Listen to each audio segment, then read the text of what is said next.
Chapter 2. As they entered, they saw Dorian Gray. He was seated at the piano, with his back to them, turning over the pages of a volume of Schumann's Forest Scenes. "You must lend me these, Basil," he cried. "I want to learn them. They are perfectly charming." "That entirely depends on how you sit today, Dorian." "Oh, I am tired of sitting, and I don't want a life-size portrait of myself," answered the lad, swinging round on the music stool in a wilful, petulant manner. When he caught sight of Lord Henry, a faint blush colored his cheeks for a moment, and he started up. "I beg your pardon, Basil, but I didn't know you had anyone with you." "This is Lord Henry Wotton, Dorian, an old Oxford friend of mine. I have just been telling him what a capital sitter you were, and now you have spoiled everything."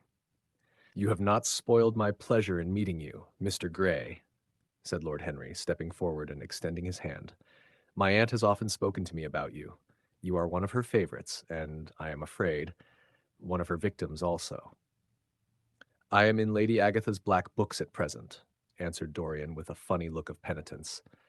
"I promised to go to a club in Whitechapel with her last Tuesday, and I really forgot all about it.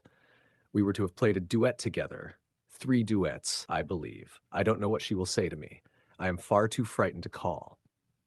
"Oh, I will make your peace with my aunt. She is quite devoted to you, and I don't think it really matters about your not being there. The audience probably thought it was a duet. When Aunt Agatha sits down to the piano, she makes quite enough noise for 2 people." "That is very horrid to her, and not very nice to me," answered Dorian, laughing. Lord Henry looked at him.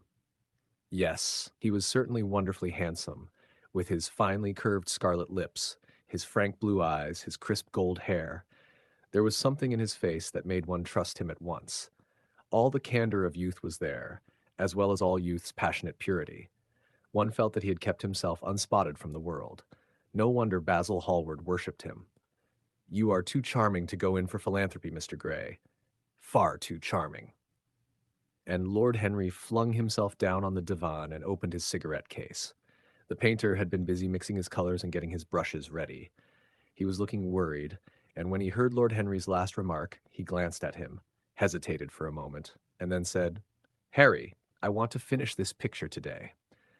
Would you think it awfully rude of me if I asked you to go away?" Lord Henry smiled and looked at Dorian Gray. "Am I to go, Mr. Gray?" he asked. "Oh, please don't, Lord Henry.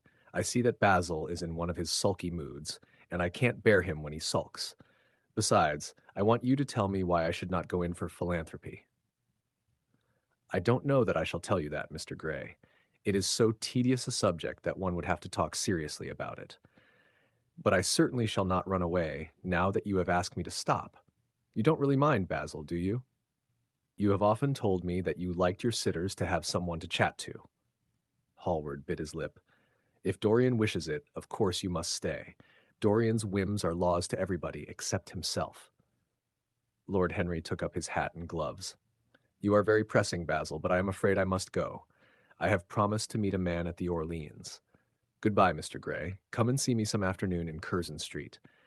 I am nearly always at home at 5 o'clock. Write to me when you are coming. I should be sorry to miss you." "Basil," cried Dorian Gray, "if Lord Henry Wotton goes, I shall go too. You never open your lips while you are painting, and it is horribly dull standing on a platform and trying to look pleasant. Ask him to stay. I insist upon it." "Stay, Harry, to oblige Dorian, and to oblige me," said Hallward, gazing intently at his picture. "It is quite true. I never talk when I am working, and never listen either, and it must be dreadfully tedious for my unfortunate sitters. I beg you to stay." "But what about my man at the Orleans?" The painter laughed. "I don't think there will be any difficulty about that. Sit down again, Harry. And now, Dorian, get up on the platform and don't move about too much or pay any attention to what Lord Henry says. He has a very bad influence over all his friends, with the single exception of myself." Dorian Gray stepped up on the dais with the air of a young Greek martyr, and made a little moue of discontent to Lord Henry, to whom he had rather taken a fancy. He was so unlike Basil. They made a delightful contrast, and he had such a beautiful voice. After a few moments he said to him, "Have you really a very bad influence, Lord Henry? As bad as Basil says?" "There is no such thing as a good influence, Mr. Gray. All influence is immoral. immoral from the scientific point of view. Why? Because to influence a person is to give him one's own soul. He does not think his natural thoughts or burn with his natural passions. His virtues are not real to him. His sins, if there are such things as sins, are borrowed. He becomes an echo of someone else's music, an actor of a part that has not been written for him. The aim of life is self-development, to realize one's nature perfectly. That is what each of us is here for. People are afraid of themselves nowadays. They have forgotten the highest of all duties, the duty that one owes to oneself. Of course, they are charitable. They feed the hungry and clothe the beggar, but their own souls starve and are naked. Courage has gone out of our race. Perhaps we never really had it. The terror of society, which is the basis of morals, the terror of God, which is the secret of religion, these are the two things that govern us. And yet, just turn your head a little more to the right, Dorian, like a good boy, said the painter, deep in his work and conscious only that a look had come into the lad's face that he had never seen there before.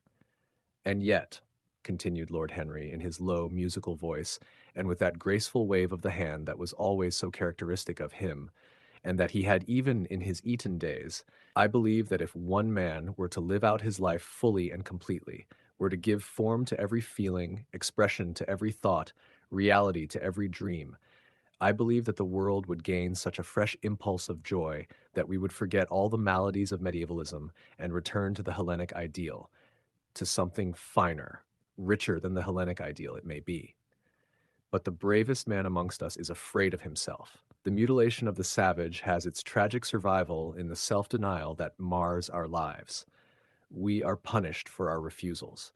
Every impulse that we strive to strangle broods in the mind and poisons us.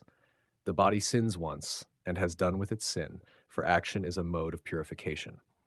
Nothing remains then but the recollection of a pleasure or the luxury of a regret. The only way to get rid of a temptation is to yield to it. Resist it, and your soul grows sick with longing for the things it has forbidden to itself, with desire for what its monstrous laws have made monstrous and unlawful. It has been said that the great events of the world take place in the brain. It is in the brain, and the brain only, that the great sins of the world take place also. You, Mr. Gray, you yourself with your rose-red youth and your rose-white boyhood, you have had passions that have made you afraid, thoughts that have filled you with terror, daydreams and sleeping dreams whose mere memory might stain your cheek with shame. Stop, faltered Dorian Gray. Stop, you bewilder me. I don't know what to say. There is some answer to you, but I cannot find it. Don't speak. Let me think, or rather, let me try not to think. For nearly 10 minutes he stood there, motionless, with parted lips and eyes strangely bright. He was dimly conscious that entirely fresh influences were at work within him, yet they seemed to him to have come really from himself. The few words that Basil's friend had said to him, words spoken by chance, no doubt, and with wilful paradox in them, had touched some secret chord that had never been touched before, but that he felt was now vibrating and throbbing to curious pulses. Music had stirred him like that. Music had troubled him many times. But music was not articulate. It was not a new world, but rather another chaos that it created in us. Words, mere words, how terrible they were, how clear and vivid and cruel. One could not escape from them, and yet what a subtle magic there was in them. They seemed to be able to give a plastic form to formless things, and to have a music of their own as sweet as that of viol or of lute. Mere words. Was there anything so real as words? Yes, there had been things in his boyhood that he had not understood. He understood them now.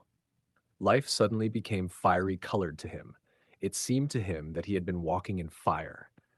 Why had he not known it? With his subtle smile, Lord Henry watched him. He knew the precise psychological moment when to say nothing. He felt intensely interested.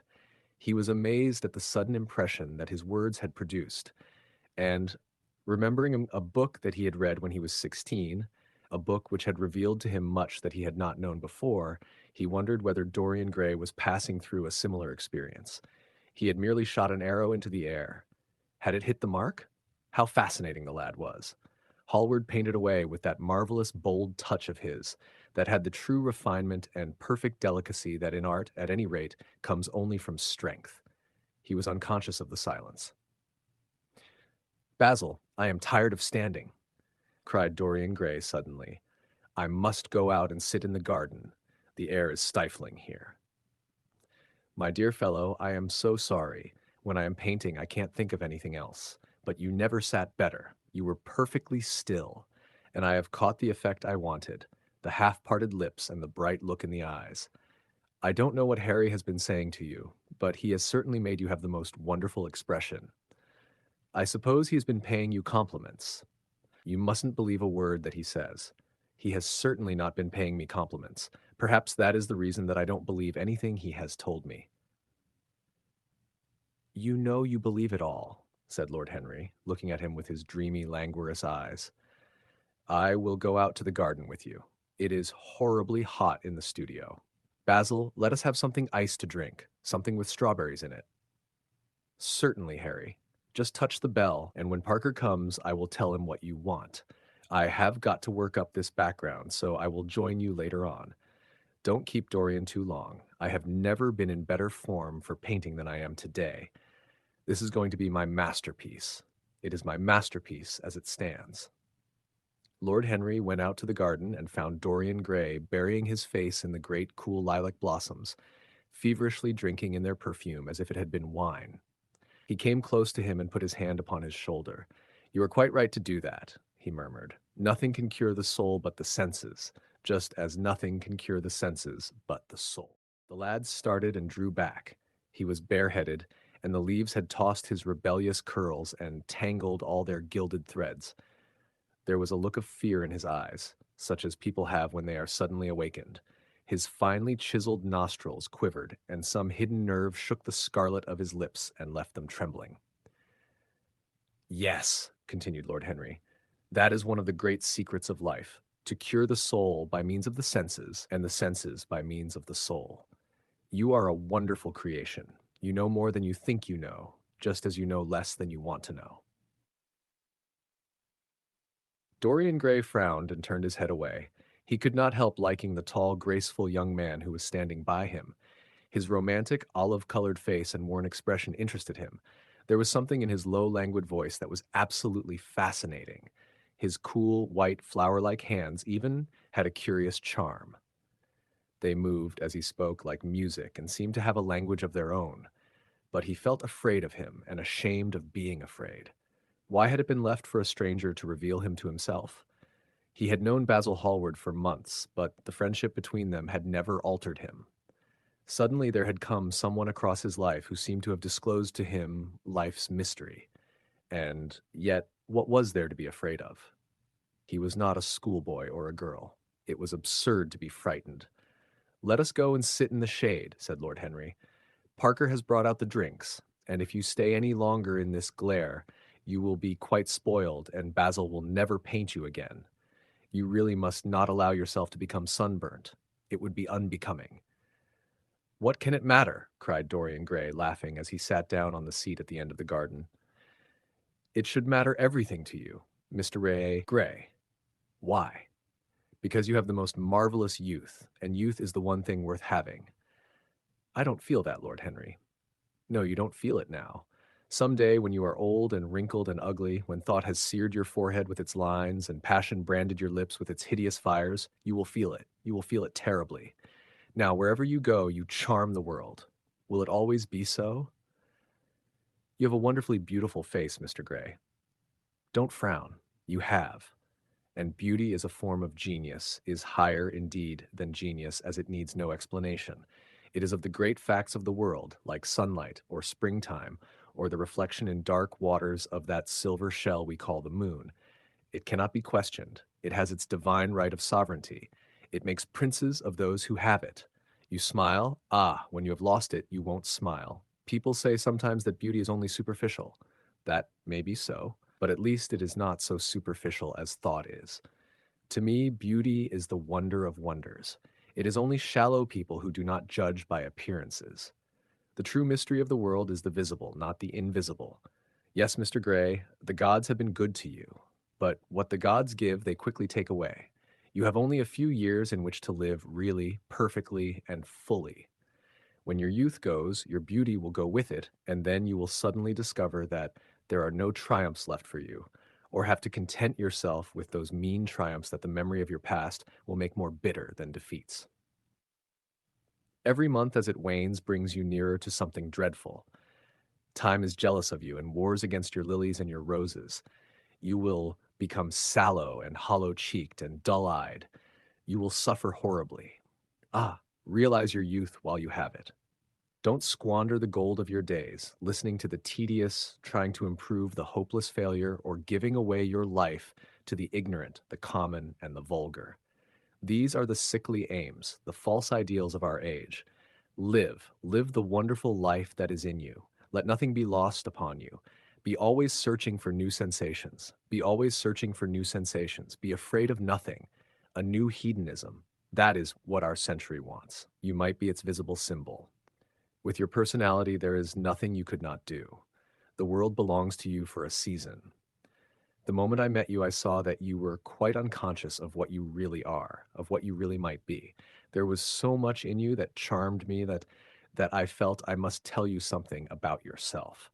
I thought how tragic it would be if you were wasted, for there is such a little time that your youth will last, such a little time.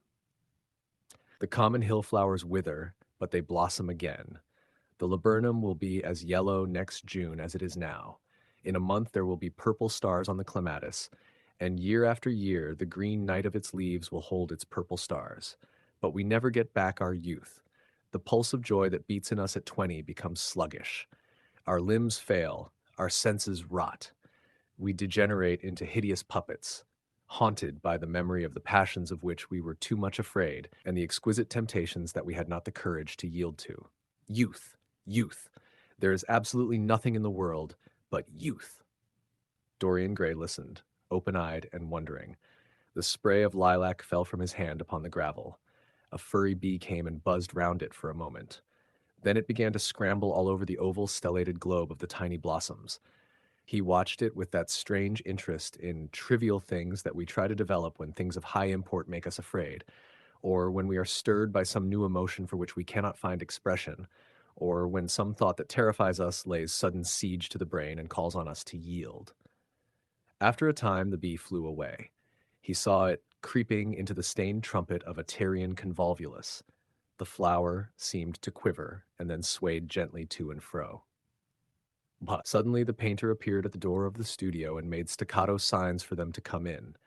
They turned to each other and smiled. "I am waiting," he cried. "Do come in.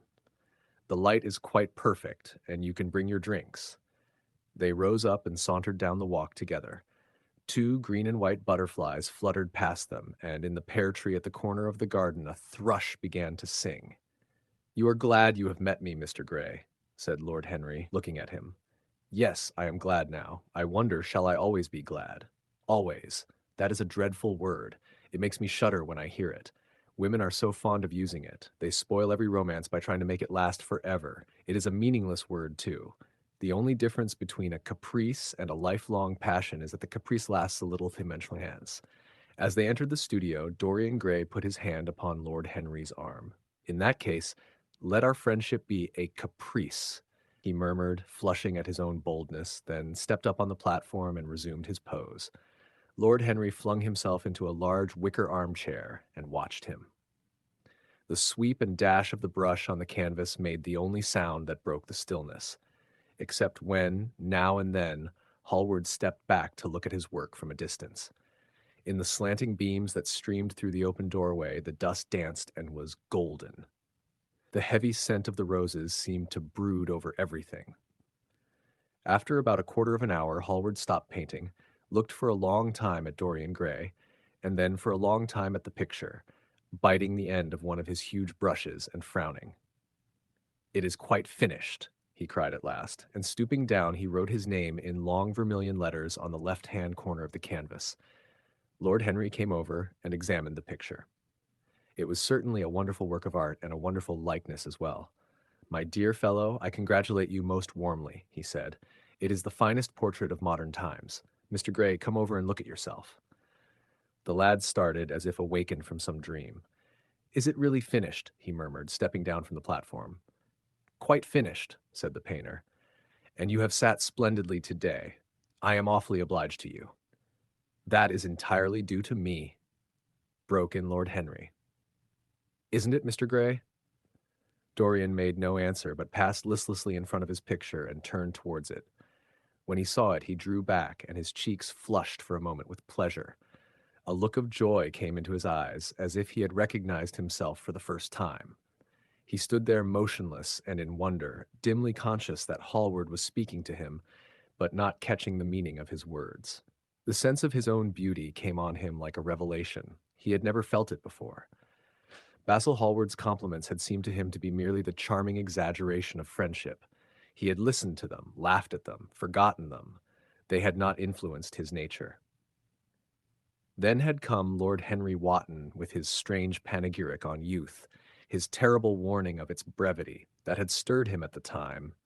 And now, as he stood gazing at the shadow of his own loveliness, the full reality of the description flashed across him.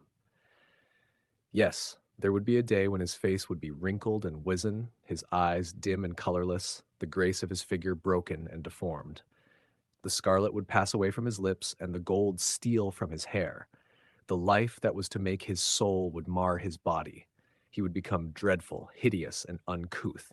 As he thought of it, a sharp pang of pain struck through him like a knife, and made each delicate fiber of his nature quiver. His eyes deepened into amethyst, and across them came a mist of tears. He felt as if a hand of ice had been laid upon his heart. "Don't you like it?" cried Hallward at last, stung a little by the lad's silence, not understanding what it meant. "Of course he likes it," said Lord Henry. "Who wouldn't like it? It is one of the greatest things in modern art. I will give you anything you like to ask for it. I must have it. It is not my property, Harry." "Whose property is it?" "Dorian's, of course," answered the painter. "He is a very lucky fellow." "How sad it is," murmured Dorian Gray with his eyes still fixed upon his own portrait. "How sad it is. I shall grow old and horrible and dreadful. But this picture will remain always young. It will never be older than this particular day of June.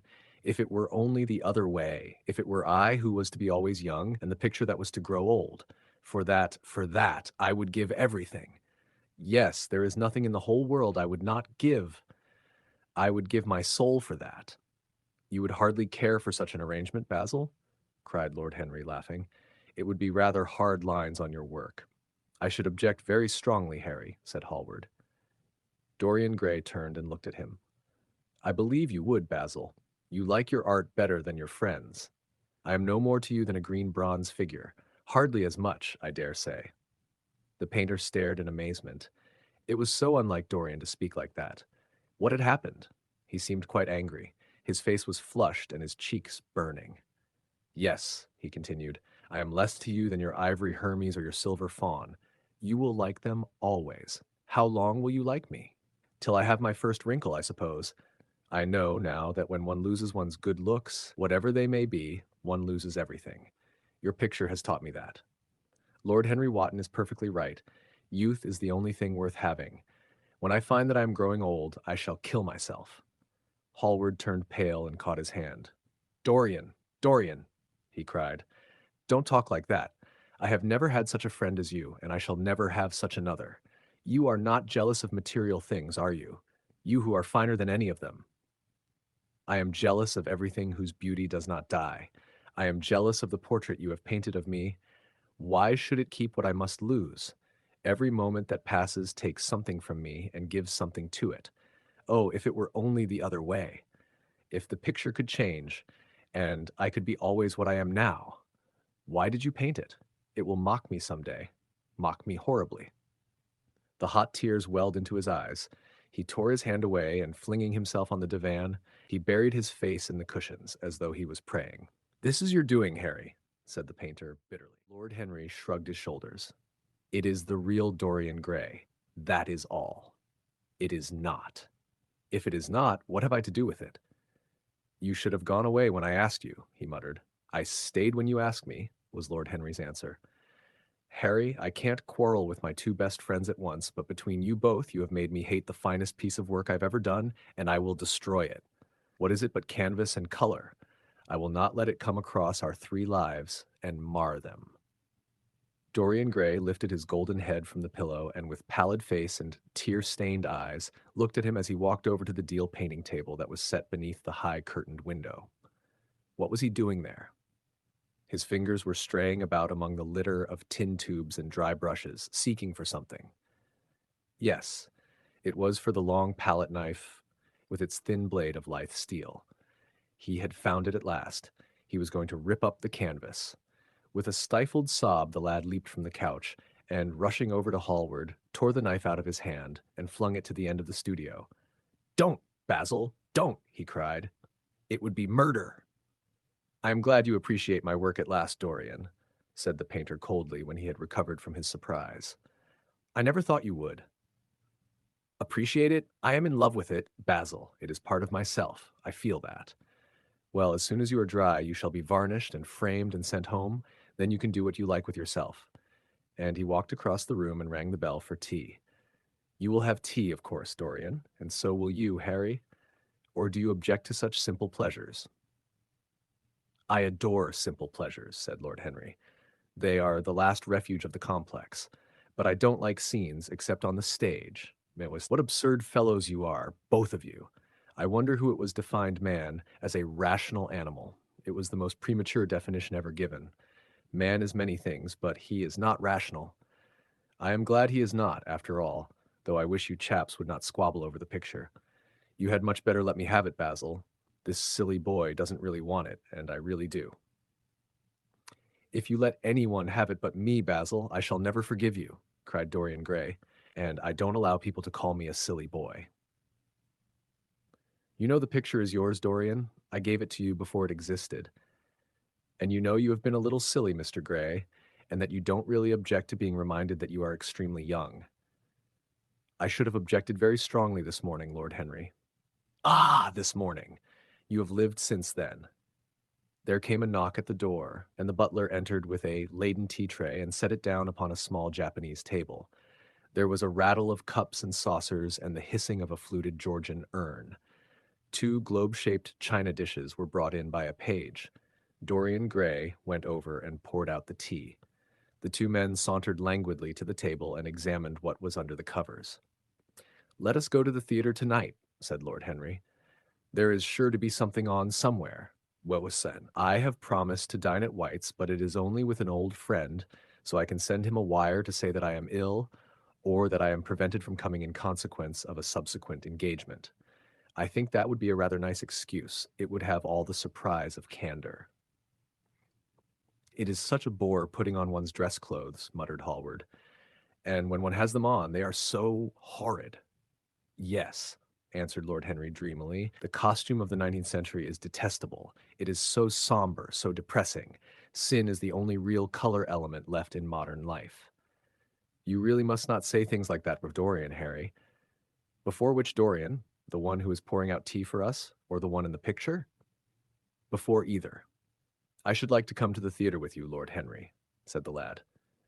"Then you shall come, and you will come too, Basil, won't you?" "I can't, really. I would sooner not. I have a lot of work to do." "Well, then, you and I will go alone, Mr. Gray." "I should like that awfully." The painter bit his lip and walked over, cup in hand, to the picture. "I shall stay with the real Dorian," he said sadly. "Is it the real Dorian?" cried the original of the portrait, strolling across to him. "Am I really like that?" "Yes, you are just like that." "How wonderful, Basil. At least you are like it in appearance, but it will never alter," sighed Hallward. "That is something." "What a fuss people make about fidelity," exclaimed Lord Henry. "Why, even in love it is purely a question for physiology. It has nothing to do with our own will. Young men want to be faithful and are not. Old men want to be faithless and cannot. That is all one can say." "Don't go to the theater tonight, Dorian," said Hallward. "Stop and dine with me." "I can't, Basil." "Why?" "Because I have promised Lord Henry Wotton to go with him." "He won't like you the better for keeping your promises. He always breaks his own. I beg you not to go." Dorian Gray laughed and shook his head. "I entreat you." The lad hesitated and looked over at Lord Henry, who was watching them from the tea table with an amused smile. "I must go, Basil," he answered. "Very well," said Hallward, and he went over and laid down his cup on the tray. It is rather late, and as you have to dress, you had better lose no time. Goodbye, Harry. Goodbye, Dorian. Come and see me soon. Come tomorrow. Certainly. You won't forget? No, of course not, cried Dorian. And, Harry, yes, Basil? Remember what I asked you when we were in the garden this morning. I have forgotten it. I trust you. I wish I could trust myself, said Lord Henry, laughing. Come, Mr. Gray, my hansom is outside, and I can drop you at your own place. Goodbye, Basil. It has been a most interesting afternoon. As the door closed behind them, Seth the painter flung himself down on a sofa, and a look of pain came into his face. No edits, no punctuation.